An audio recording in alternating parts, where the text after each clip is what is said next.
All right, what is up, everybody? We are live. Going to jump right into it here. The results from Homestead. I think it was what was it? The Straight Talk Wireless 400. Tyler Reddick with the win. He beats Ryan Blaney and Denny Hamlin, who finished third. And just wanted to talk about that. The top three for one second here. Hamlin just didn't have the short run car. And on the long, even on the long runs, I don't necessarily know that he had the better car. He just had the better strategy. If this race went to a long run and ended under green, maybe Denny Hamlin is a factor. Although before the Kyle Larson spin, which set up this particular battle right here, which I guess we'll talk about in a minute when I get to where Larson finished.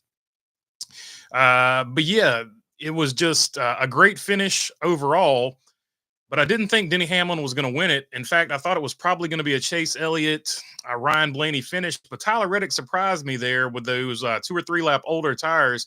He was still able to hang in there and manage the situation, and ends up winning the race because on the last lap he's battling Ryan Blaney, and inexplicably, when I was watching this in real time, I was like, okay, Blaney's going to block the top. He's got the lead. All he's got to do is block the top because that's where Tyler Reddick is the strongest. But inexplicably, Ryan Blaney gives Tyler Reddick the top at the end of the race. And I just, for the life of me, didn't understand it then. I don't understand it now. And that's how Tyler Reddick is able to win the race. Now, kudos to Ryan Blaney for racing it out at the end. Kudos to Ryan Blaney. He could have gone up there and pinched him into the wall and wrecked him. So he raced him clean. So kudos to him for racing him clean. And as a fan, just an absolutely great finish. But when I was watching that tactically, from a race car like driving standpoint, I was like, why would you ever give Tyler Reddick the top? That's where his car was the best at all day. And I'm still scratching my head about it. Denny Hamlin was hard on himself after the finish, but I don't think he had the car to win today. But Ryan Blaney definitely had the car to win this race today, and then giving Tyler Reddick the top there at the very end of the race, that was just I just don't understand it. But he did, and it was an exciting finish. It's one for the ages, one of the best Homestead Miami finishes in quite some time. But anyway, fourth place finisher here, Christopher Bell. He did what he needed to do today, and it's a very important fourth place finish because he remains the overall points leader, which is going to get very interesting as we get into the points here in just a minute. But the rest of the rundown here, Chase Elliott ends up with a nice top five. Not going to help him points wise. He's still in a win or get in situation going to Martinsville. William Byron finishing in sixth place. Alex Bowman, seventh place here. AJ Allmendinger with a nice eighth place finish here. Carson Hocevar, great race for him. He ends up finishing in ninth place. Another good race for Ryan Preece. The last few races here, Ryan Preece has really turned it on. And look here, Josh Berry finishing in 11th place in that really good-looking Color Blast Panini Ford. Good run for him. Rookie of the Year battle, sort of academic at this point. I can't win it, but both of your rookies finishing well here in 11 and 9th and 11th here for Josh Berry. Chase Briscoe finishing 12th. And then here we get to 13th place, Kyle Larson. Kyle Larson at the end of that race was running second. He tried a very low percentage of working move, trying to pass Ryan Blaney by threading the needle as Ryan Blaney was passing Austin Dillon. Not a lot, in my opinion. I know some people were blaming Austin Dillon for the wreck, but not a lot Austin Dillon can do in that situation. He knows he's a slower car. He knows he's about to go a lap down. He held his line, and I think that's the only thing you can do as Austin Dillon in that moment. Kyle Larson trying to thread that needle, in my opinion, is what caused that wreck. And I understand what Kyle Larson is trying to do. He thought he had a faster car, and probably at that moment in the race might have had a faster car than Ryan Blaney, but he still had several more laps to get it done. He was going to have a really good run there, and he could have gone inside. He could have done a number of things, but threading that needle, trying to get that outside, which is where he wanted to be, I guess. I don't know if that's the move right there, but I'm not going to hate on it either. So, and this is the flip side of that. He was going for the win because he knows the win locks him in. So I don't want to discourage that. So I understand what he was doing, but it was just such a low percentage move with that many more laps left to go. I think he could have put together a greater run, but I like the aggression. I like what he did there. Just didn't work out, and it's been the story of his season. I said it on the Discord. Kyle Larson should get a shovel company to sponsor him because he likes digging himself holes. He likes digging himself holes, and he also likes digging himself out of holes. So we will see what happens coming up on Martinsville, and I'll get to the points here in just a second. But let's do the rest of the running order here because several other good finishers here, including Michael McDowell, who finished in 14th, Chris Buescher 15th, Daniel Suarez in 16th.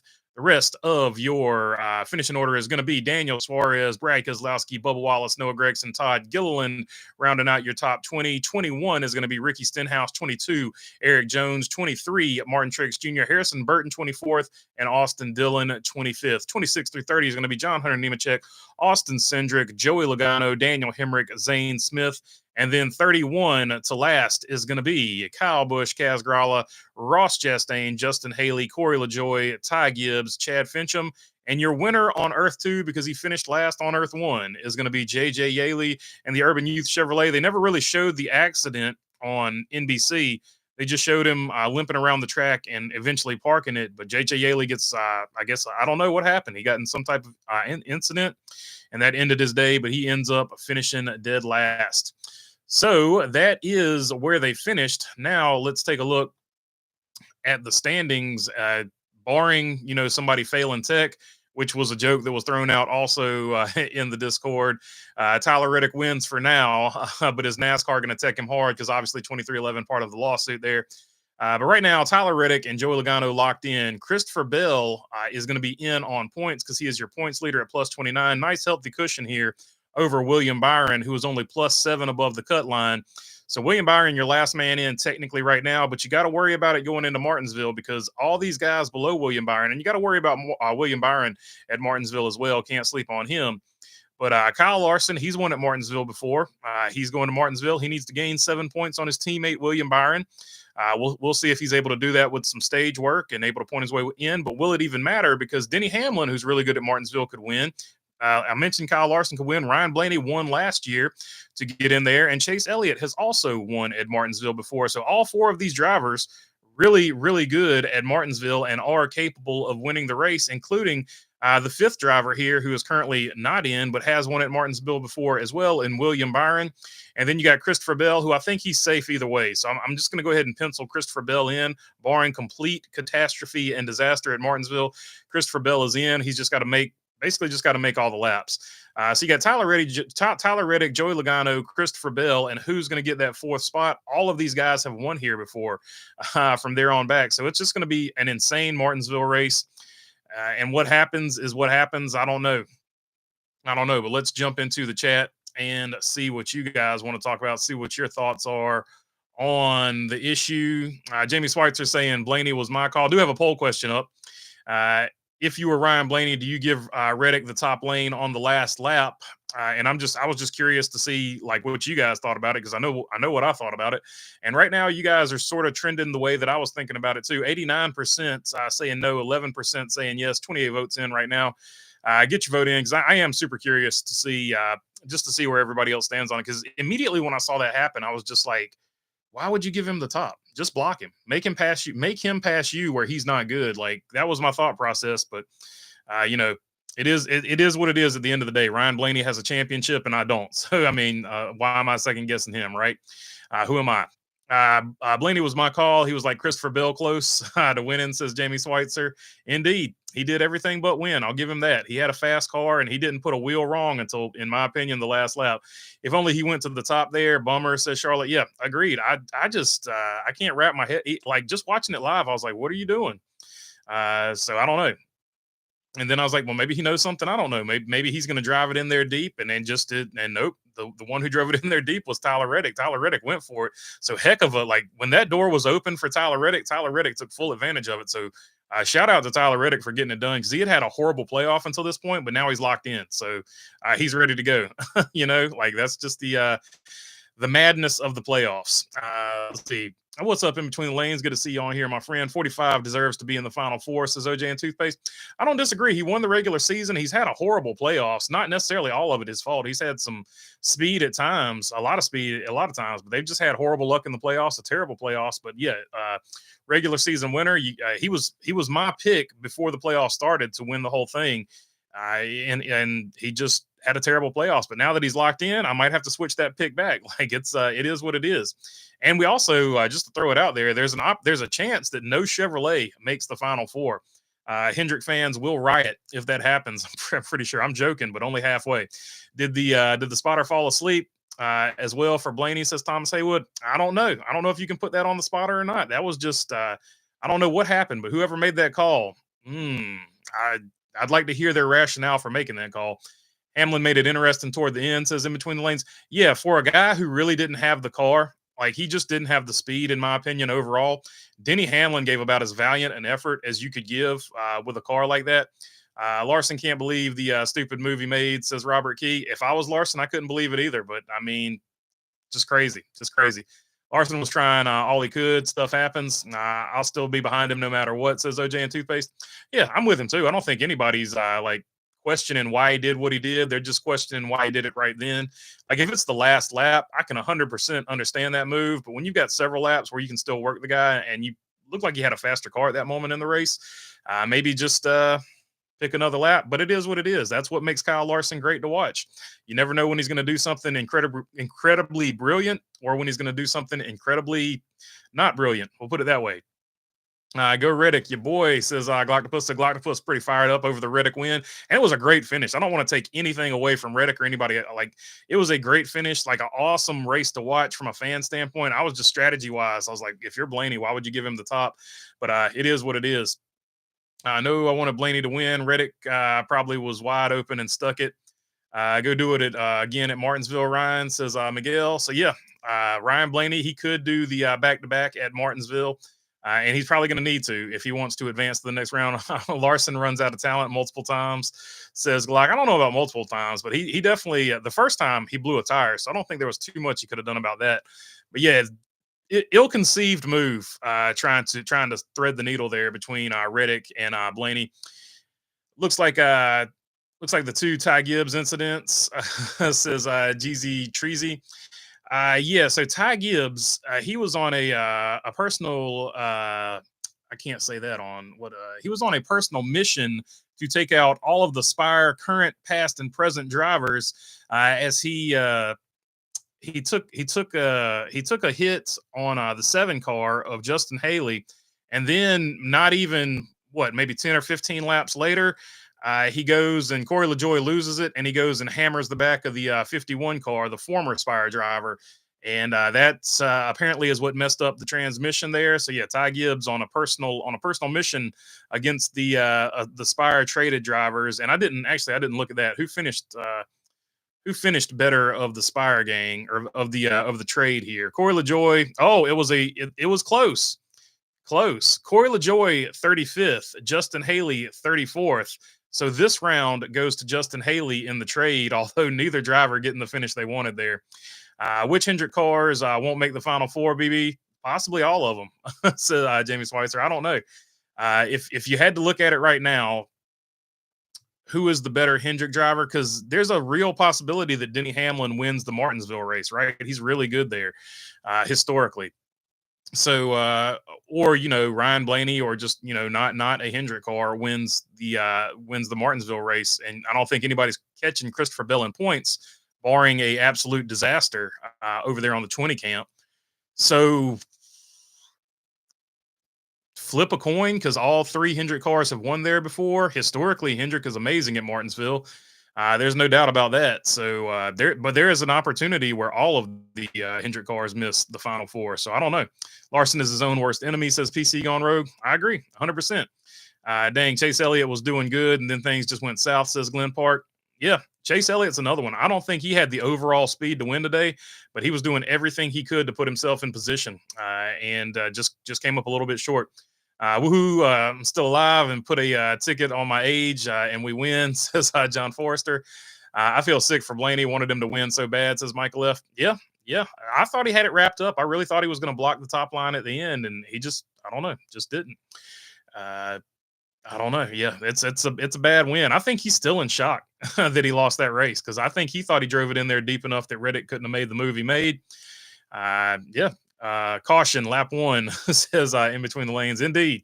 Indeed, the old 47 vitamin water piss jug Chevy got his nose chopped off by the seven. The seven was not clear there, and if you're wondering why I called it a piss jug, if you look at the side of that car, it looks like he's got a piss jug on the side of the vitamin water Chevy there. Let's see, got a super chat. $20 for Rowdy, not looking good with two races left. Yeah, unfortunately. Hopefully he can get something going at Phoenix, but it's looking like long odds at this point. Unfortunately, just did not have the car today. No doubt about that. Let's see here. Where was I at up here in the message?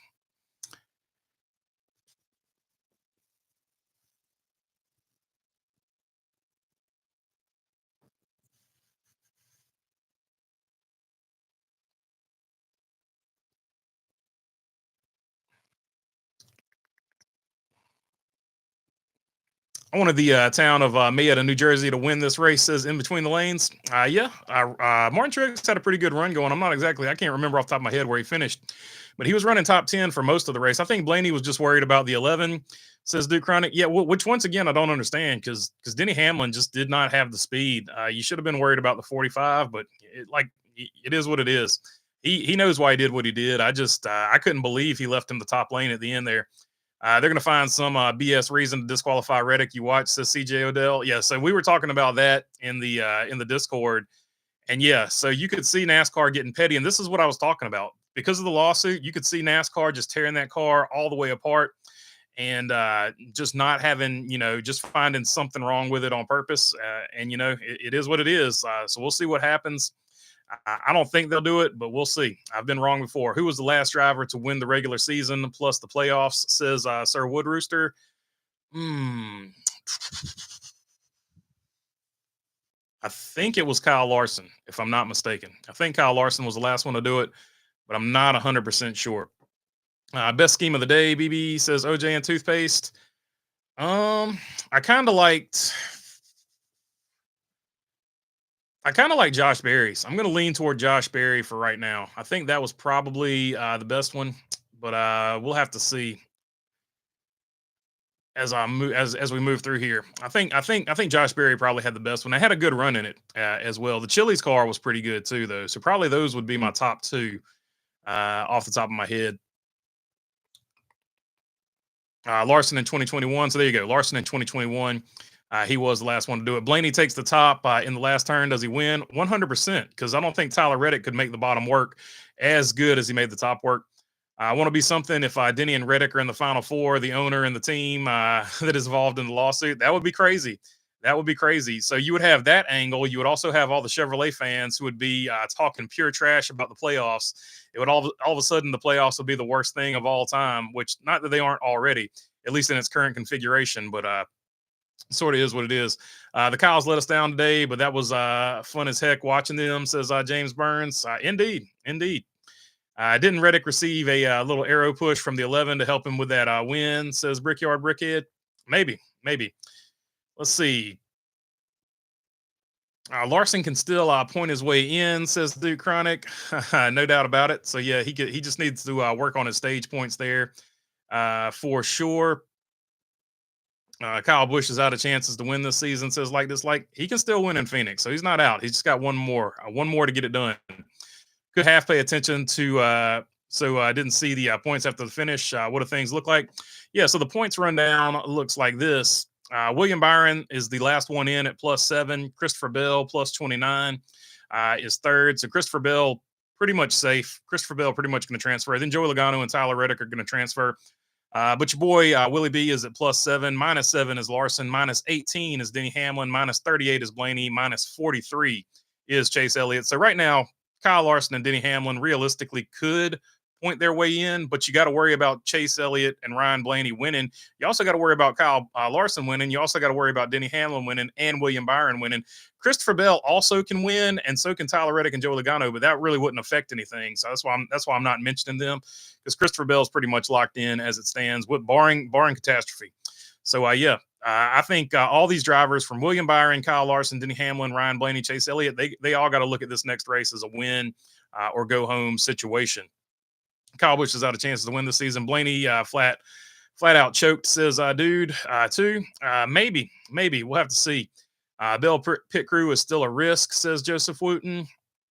Yeah, so that's another thing I want to talk about. Not only Bell, but even though he won the race, Tyler Reddick's pit crew, two consecutive stops in a row cost him several spots. So if the championship race comes down to a pit crew situation, I'm not feeling confident about 2311. And this is an ongoing conversation with 2311 where their pit crew, I feel like we talk about them week to week, day to day. Rosie, not happy with the people who live under bridges right now. It's all good, Rosie. It's all good. We don't even worry about them. That's why they call the 47 Wrecker Stenhouse, says Glenn Park. Reddick busted out a qualifying lap on that last lap to take the win over Blaney. There's nothing Blaney could have done. If he blocked the top, Reddick's not busting out that qualifying style lap. So that's what I'm saying there. I think the 9 missed the final adjustment. The last third of the race didn't have the same speed, says Ryan Fuster. That's probably a pretty good point. Rebel Bourbon car looked good on the track, even though that scheme has ran more than once this season. It was a pretty good looking car for sure. So yeah. Also, nice shirt, says Rosie. Appreciate you there, Rosie. I love to hear what your guess on what RCR's big plans would likely be. Junior gets the Bud sponsor in the 8 using the old font and investing in 1/3 of RCR. We'll see. We'll see. We'll have to see what happens. On the go with CeeLo. What's up, my man? Let's see. MGM accidentally clicked yes on the poll question. The answer is no way, says MGM. It's all good, my friend. Sir Woodrooster, would you categorize today's driver either by car generation or team dominance or a particular driver era? How would I categorize today's drivers? I mean, it's impossible. The only thing you can really compare is wins, because all of the point systems throughout the history of NASCAR have just been so radically different. Even all 7 of Richard Petty's championships were under different styles. So it's just it's hard to say. Hard to say. I'm shocked. I figured Byron didn't pick up enough stage points to jump Larson on the cut line, says Kyle. I think he wouldn't have if Larson hadn't have wrecked himself there at the end and finished 13th. I think Larson was like +2 or 3, maybe 4 at that point. So that was a big wreck when Larson did the self spin there, trying to thread the needle between Blaney and Dillon. One Toyota and one Ford in the Final Four. So the other thing is it's pretty much academic. Chevrolet is probably going to win the manufacturers championship, but what if there was no Chevrolet in the actual Final Four? That would be another angle that could possibly get pulled out there. Let's see. Your take on Connor Jones, says Thomas Haywood. So yeah, that's a good point, and I'm probably going to make a video on that. I got a lot of videos to make. I'm going to have to catch up here because we're just spent a lot of time this week on other stuff. We are the Orange County track champions though, in the Charger class. So shout out to Lane Woods there. Got it done for us. Won the race and the championship last night. So Connor Jones is a young guy. So I want to start off with that. And it's still, I think in his mind, it's still a game to him. And I think this is the first time in his life that he's kind of really had real consequences for something. I think he sort of looked at all this as it's no big deal if I wreck somebody. I think that's the way he's sort of been carrying himself. And you see that a lot with younger drivers because A, they're young, and B, they're not old enough to experience that for it to really register and sink in that when you wreck a 3,400-pound vehicle, it can really hurt somebody. And I think that has been most likely crystallized in his head. You probably won't see the same Connor Jones from here on out as far as losing his temper and doing childish things on the racetrack.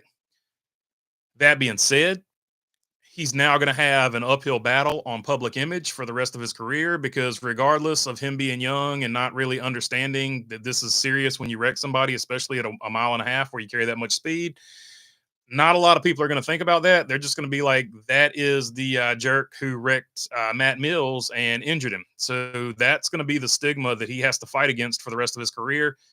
But I do think he'll probably be a different guy because we've all been 18 before, right? So, or whatever, however old he is, I assume he's like close to 18 or something like that. And we all know what the world looks like at that time. and we know how much we learn after that. So I think he's going to probably learn from this. I don't know if fans are ever going to give him a break for it though. So, or at least there's going to be a good amount of fans that hold that grudge forever. So we'll have to see how it plays out. But that's pretty much what I think the situation is from here on out.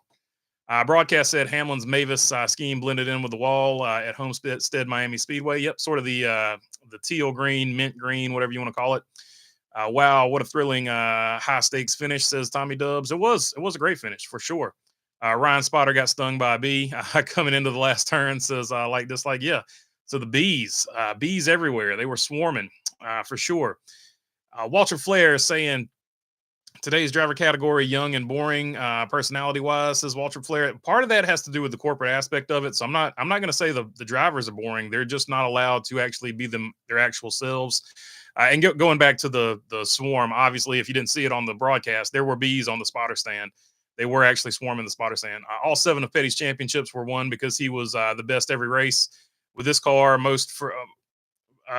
with this car for the teams. With this car, most for the teams are equal, so that's why you get a undeserving winner at the end of the year. I think it's just the format. Like you could be the best team all year and not make the Final Four. We've seen that multiple times. Hamlin ain't making the championship because Hamlin sucks, says Jamie Schweitzer. So he continues to be a big Hamlin fan. Winning your in is probably the biggest issue, says Thunder Strikes. Yeah, that's part of it. Hated that ending only because I wanted Blaney to win, says Diane. Yeah, so the Blaney fans probably didn't find that ending as exciting as others.